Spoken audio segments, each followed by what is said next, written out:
அஸ்ஸலாமுஅலைக்கும் friends, welcome to Riyaz desk. ரொம்ப நாள் ஆச்சுங்க நம்ம வீடியோ போட்டு. இப்போ வந்து பார்த்தீங்கன்னா நம்மளோட தோட்டத்தில் வளர்ந்த காய்கறிகளையும் கீரையும் தான் நம்ம வந்து இப்போ பார்க்க போகிறோம்.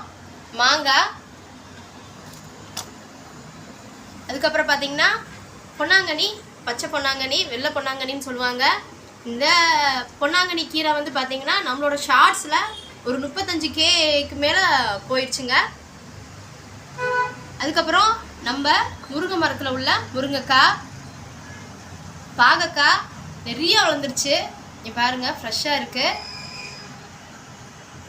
அதுக்கப்புறம் முருங்கைக்கீரை, இங்கே பாருங்கள், கொழுந்தான முருங்கைக்கீரை. நம்ம வீட்டு தோட்டத்தோட முருங்கைக்காவும் முருங்கைக்கீரையும் பார்த்தீங்கன்னா இனிப்பாக இருக்கும். மழை தண்ணினா அதில் பட்டுறதுனால நம்மளுக்கு வந்து ரொம்ப எப்படி பார்த்தீங்கன்னா ருசியாகவும் இருக்கும். அதுக்கப்புறம் பார்த்தீங்கன்னா மணத்தக்காளி கீரை, இங்கே பாருங்க.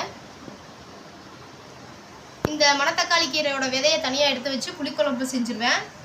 இந்த கீரை வந்து பார்த்தீங்கன்னா மணத்தக்காளி கீரை வந்து வயிற்று புண்ணும் வாய் புண்ணும் உங்களுக்கு வந்து க்யூர் ஆகும். ஸோ இந்த மாதிரி சின்ன சின்ன இடம் உங்கள் வீட்டில் இருந்தாலுமே மண்ணில் வந்து நீங்களே கல்டிவேட் பண்ணுங்கள். கல்டிவேட் பண்ணிங்கன்னா கெமிக்கல் இல்லாத நம்ம என்ன பண்ணிக்கலாம் அப்படின்னு பார்த்தீங்கன்னா நம்மளே கல்டிவேட் பண்ணி அதை நம்ம யூஸ் பண்ணிக்கலாம். இது வரைக்கும் எங்கள் சேனலை சப்ஸ்கிரைப் பண்ணாதவங்க சப்ஸ்கிரைப் பண்ணுங்கள், லைக் பண்ணுங்கள், ஷேர் பண்ணுங்கள், கமெண்ட் பண்ணுங்கள். தேங்க்யூ.